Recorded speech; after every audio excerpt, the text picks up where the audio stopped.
As prazas de Pontevedra converteránse esta fin de semana nos diferentes escenarios do evento Son de Aquí, un ciclo de concertos que arrancou esta mañá e co que se pretende dar a coñecer novos talentos da cidade.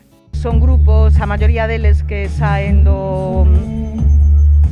de espazos municipais, do local de ensaio, outros non, pero se caracterizan todos por ter distintos estilos musicais e ser grupos de Pontevedra. Pensamos que é importante que se lle dé un escenario e a posibilidade de actuar en directo os grupos de Pontevedra. Os Xardíns da Parda, a Praza de Barcelos e a Praza de España.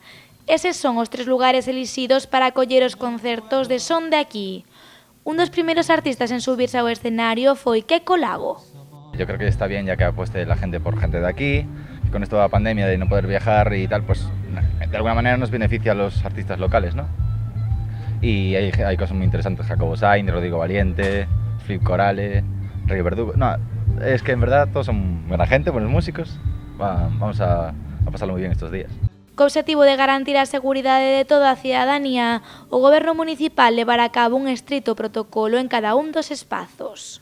Hai seguridade absolutamente en todos os espazos, todos están cunha zona vallada, delimitada, co público sentado, con control á entrada e á saída, mantendo as distancias de seguridade, obviamente coa máscara obrigatoria, pero que además que xa é obrigatoria agora en todos os espazos, tanto públicos, tanto abertos como non, bueno, pues cumplindo todas estas condicións poderemos disfrutar de todas estas actividades.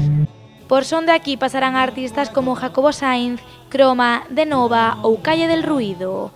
O evento pecharase o domingo ás 10 da noite coa actuación do Cadelo Lunático na Praza de Barcelos e co concerto de Javier Lago na Praza de España.